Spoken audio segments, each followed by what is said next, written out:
finish. Oh. Let's go see Albedo again. Oh, already? Oh, well, I guess we can go see how he's doing. Oh, it'd be nice to put this story to an end. Well, here we are again. I'm really starting to wonder if we'll ever get away from this place. I live in hope, I guess. Albedo! Traveler, Paimon. Hello. I suppose your story is ready. Apparently so. Yep. How about you? Do you need some more time? No need. I am also ready to tell my story. Okay then. Paimon calls dibs. Paimon first! Please, go ahead.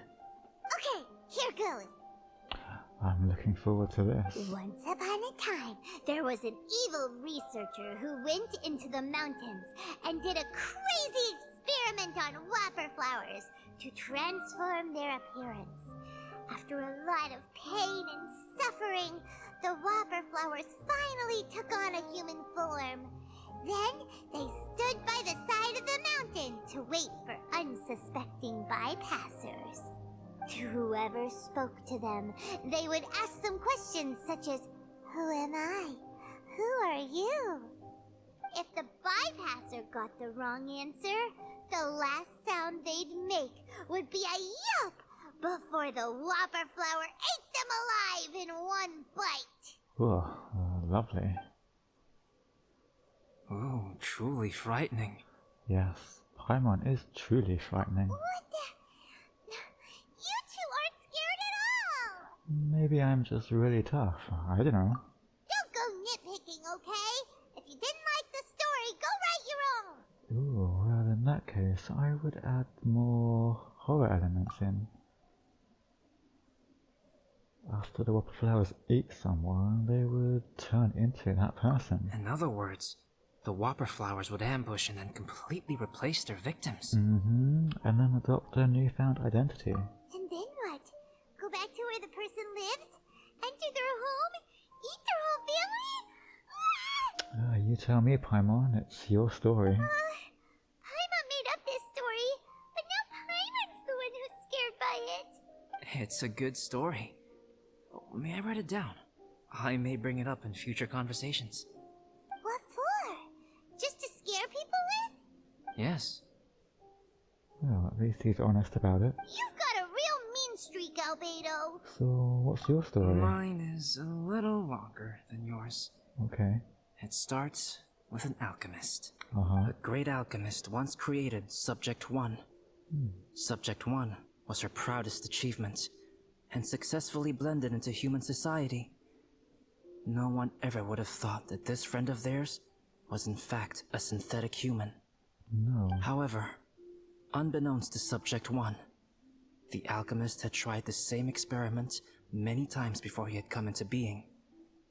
Some of the rejects from failed experiments had been discarded, but had not died. Subject 2 was one such failed experiment. He was swallowed by a great dragon that came to rest upon a snow-swept mountain. Many years later, he was resurrected by the dragon's mysterious power. This is starting to sound a little bit more real than just a story. He saw all kinds of people on the mountain, including Subject 1, who had somehow miraculously blended in among them. Never in Subject 2's wildest imagination had he thought it possible for experimental life forms such as they to deceive everyone so successfully. He saw the way humans accepted Subject 1 as a friend, witnessed their affection as they addressed him by name. This was what Subject 2 wanted. Now, all that Subject 2 desired was to replace Subject 1 and take the joy of his existence for himself. This is giving Paimon the chills. So scary.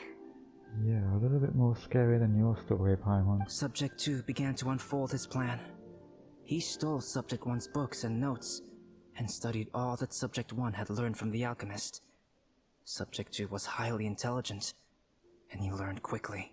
He changed his face into an exact replica of Subject 1's face. Then, he found a plant with mimicry capabilities and transformed it using dragon blood and alchemy. And so, not only did Subject 2 transform his own appearance to perfectly match that of Subject 1, he also created a third entity, Subject 3. What?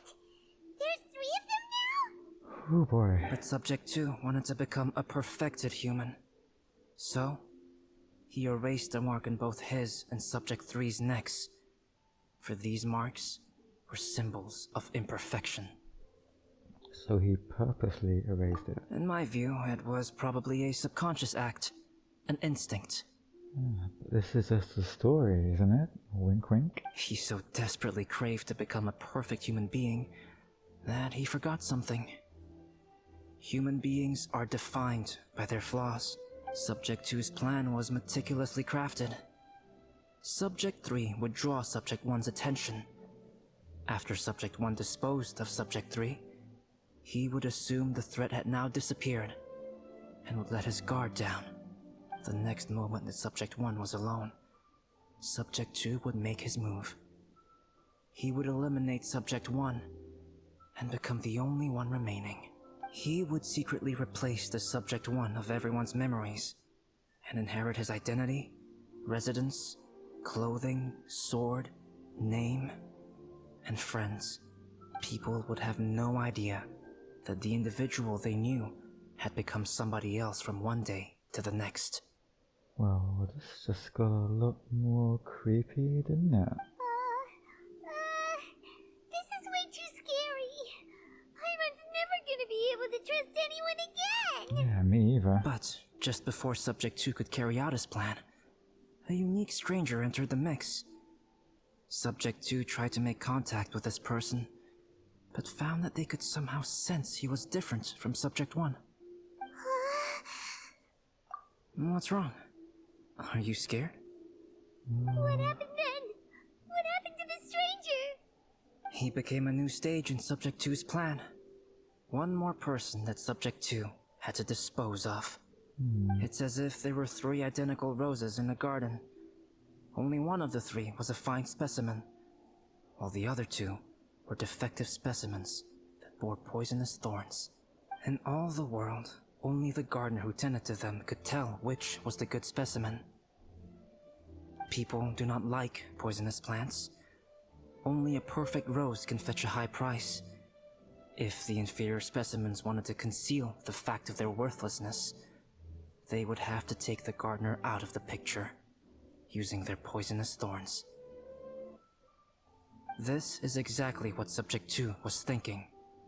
So, he hid in the shadows and waited patiently. Maybe soon, he would get his chance to become truly human. This is not just a story. These are real events. Albedo is trying to tell me the cruel and unbelievable truth. That was intense! So what happened after that? Did Subject 2's plan succeed? Paimon can't bear thinking about it. Yeah, I can't either, to be honest. Fortunately, it is just a story. And even in this story, Subject 2 did not succeed. But you can never let your guard down on Dragonspine. Monsters mutated with Durin's power and blood are also creatures of Rhine-Daughter, just like me. You must beware of all such creatures. Hey, don't say that. You're not a monster. You're my friend. I'm glad to hear that. It's okay. I know what I am. You and I are both different, so there is no need for me to hide the truth from you. The only thing is that sometimes, when I think about how mighty the power of alchemy is, I feel so small. You and me both. As beings who set foot in this world, how arrogant are we in desiring to control our destiny and in desiring to create? Is creation an arrogant act, traveler? Well... If not, why do we call the ones that created us and control us gods? If it is, then what qualifies us to call ourselves creators? How far must we take our reverence and respect? And what purpose does it serve? How did you feel when you took out the imposter? Nothing special. But whenever I think about it, I feel a twinge of grief. I don't blame you. Poor Albedo. Hello? Traveler? Are you here? Is that Amber? Hey, is that Amber? That's what I said. Thought we might find you here. Oh, and Eula too. We're here to deliver a message from Cyrus. There's gonna be a big event down at the base camp, and they want you there too, Traveler. Oh, okay. Winter camp is nearing its end. Apparently, even provisional instructors are required to attend. Looks like we need to go, Albedo. Bye for now. Yeah, we'll see you around. Stay safe, okay? Then I won't keep you. I have some things to attend to here, so forgive me for not seeing you down. That's okay. Don't worry about it. There have been no issues getting up and down the mountain recently. Is everyone ready? Let's not keep them waiting. Okay.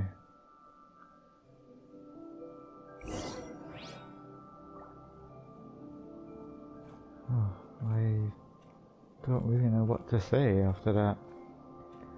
I mean, from what Albedo was saying, it made it sound like I was the gardener, and that subject 1, 2, and 3 were the roses, and that he, as subject 1, was the only true specimen, and that the other 2 would want to eliminate me as the gardener, so that when subject 1 was also taken out of the equation, no one would be able to tell the difference between the remaining 2. Oh, how confusing and scary. I'm not sure if I'm going to be able to sleep well at night anymore. Anyway, we should head back to camp and see what Cyrus has to say. I do feel uneasy leaving Albedo on his own though. Oh, we're back now. Where is Cyrus? I don't see him around, but he should be here somewhere, right?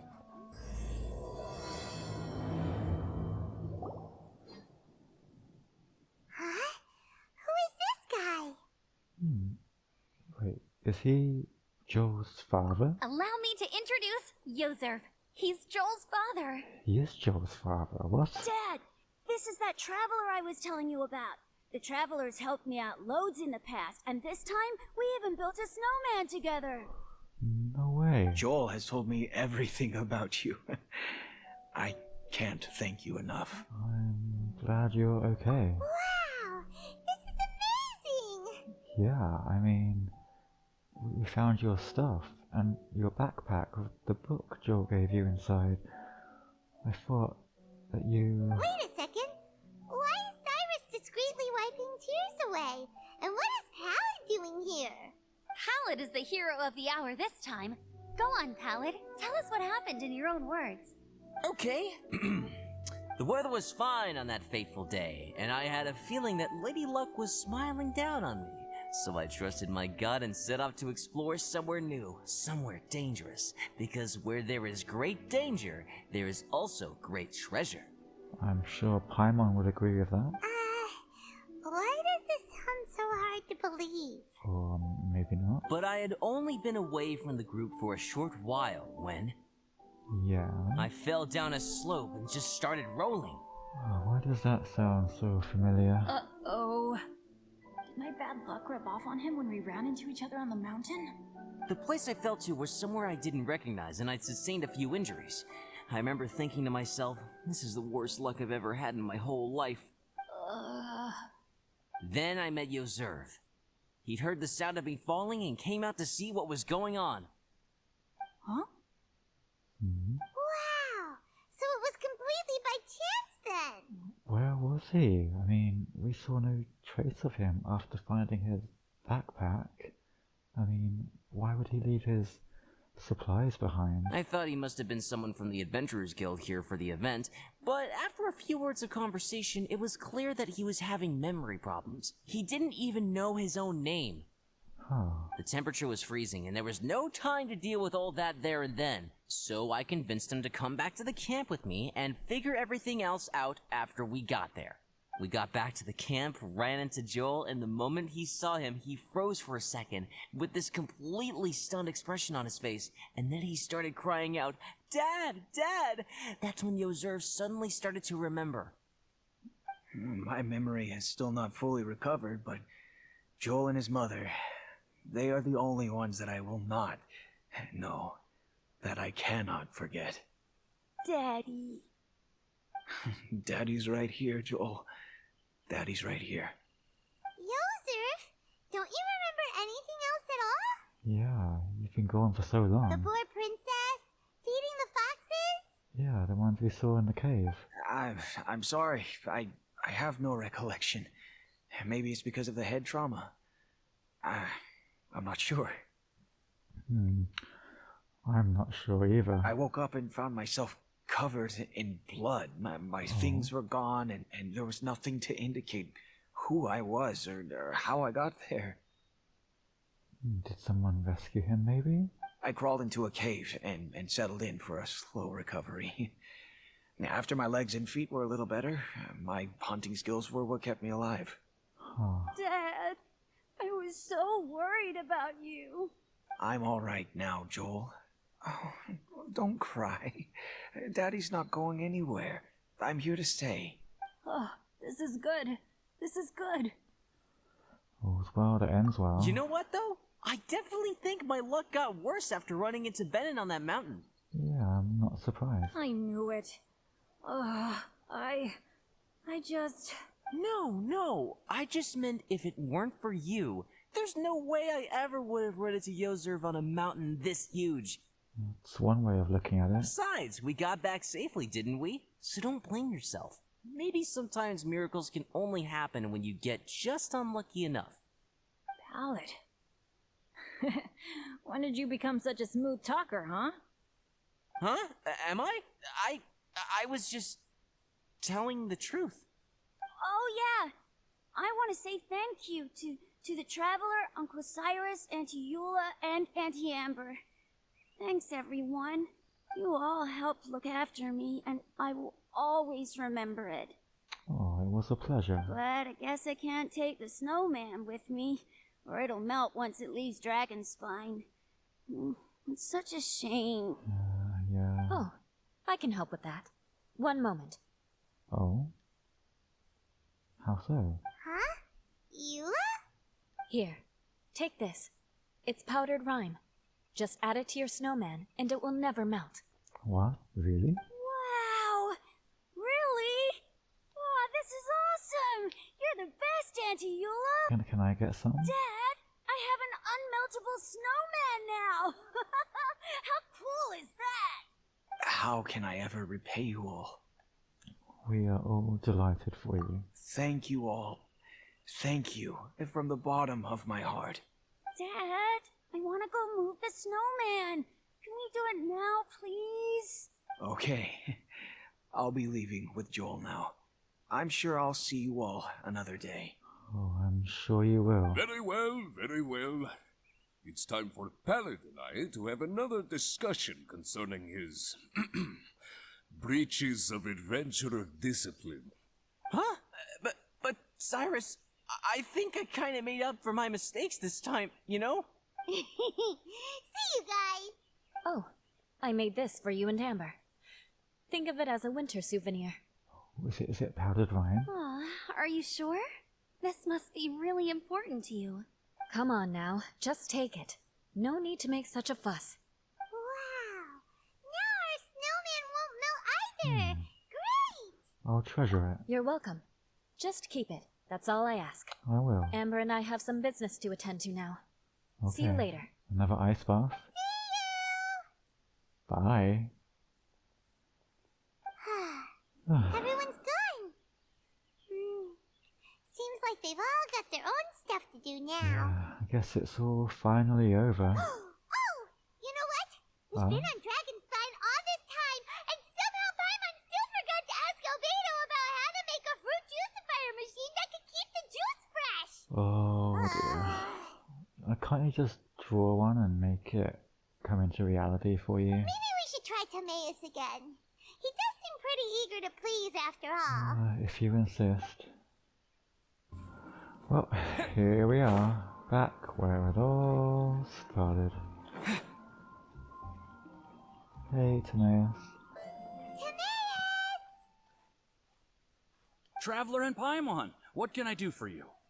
Wait a minute. You've got that mischievous look on your face. Oh, you're not still thinking about that ridiculous juicer thing, are you? I guess he knows you too well, Paimon. Timaeus, will you help us? There's no us in this situation, really, is there, Paimon? Well, if the Traveler isn't really interested, then, yeah, maybe I'll give this one a pass. It's just the weirdest request ever. No, but Paimon's Sunsettias are gonna go to waste without it. Surely they've already gone to waste after how much time has passed. And the time it would take me to research something like that, I could probably pick those Sunsettias again 10 times over. New research project, Timaeus? Huh? Is that Albedo? We meet again. Oh, we do indeed. What brings you to Mondstadt? Oh, Albedo, thank goodness. So the situation is, Paimon wants a machine that can turn fruit into juice and keep the juice fresh. I mean, surely it's... Majorly important, that's what it is. If you can manage to invent this, we'll never have to worry about fruit going bad ever again. That's impossible. Oh, wait. What?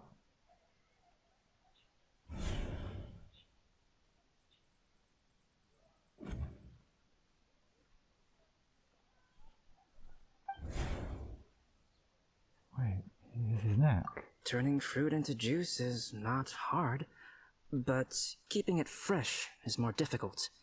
But if you simply want to keep the fruit from rotting, there are many ways to achieve this. Right, Traveler? What? The market's back. Is this a prank? What about his neck? Huh?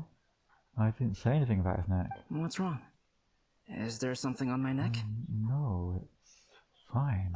From the look on your face, it's as if you thought I just played a practical joke on you that was in exceedingly poor taste.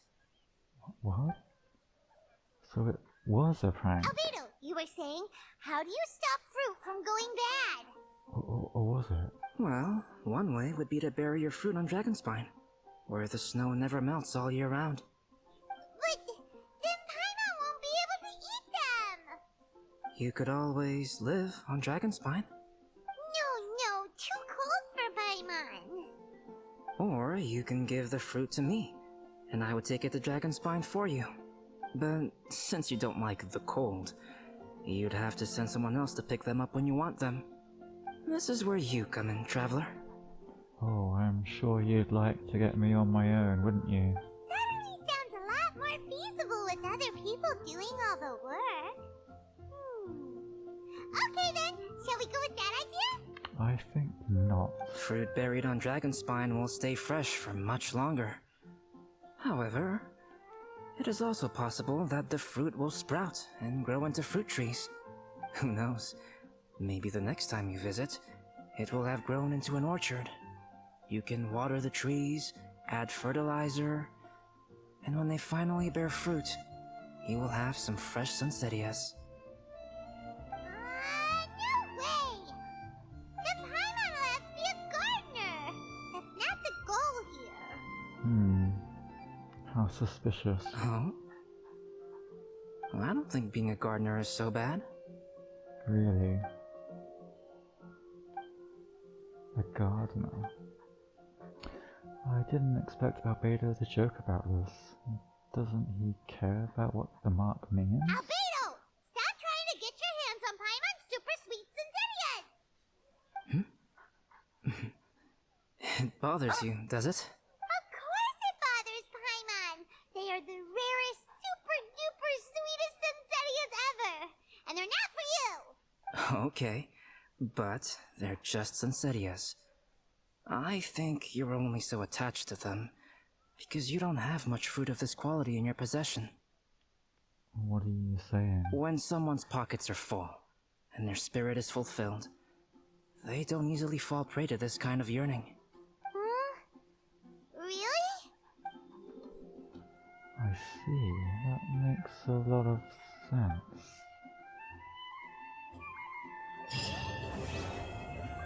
Huh. I don't know what to make of what just happened there. I mean, he sounded like Albedo, but he said about glass blowing, and when you're making glassware, you leave a pontil mark, and that's not something you can just get rid of. So how was he able to just remove his mark when it's a birthmark? Wait, he can't, can he? You can't just remove a birthmark willy-nilly like that. So does that mean this Albedo isn't our Albedo? Does that mean he is subject to?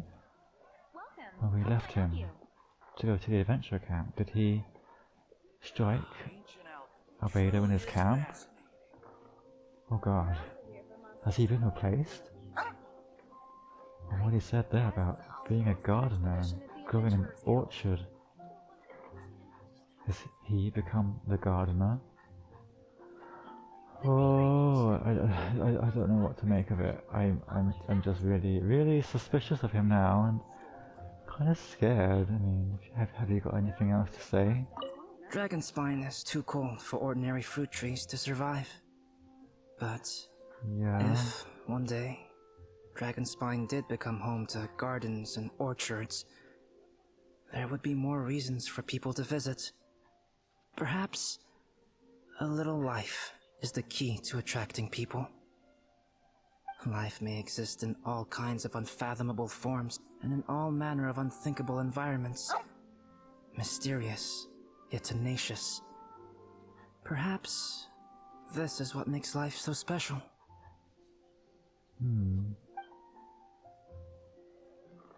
But why would he want people to visit him on Dragonspine? How can I help you? Unless... You know what? Maybe some things are better left unsaid. Okay, I think I'm gonna leave it here now, guys, because I'm a bit flummoxed, confused, and slightly scared. Yeah, so thanks for watching, and hopefully next time we won't be going back to Dragonspine anytime soon. I think I'd like it if we didn't see Albedo again for a while. I mean, nothing personal, Albedo, but I just don't trust you at the moment. Where's Rosaria when you need her? Anyway, I'm gonna go, so see you later, guys. Windblade! Take care.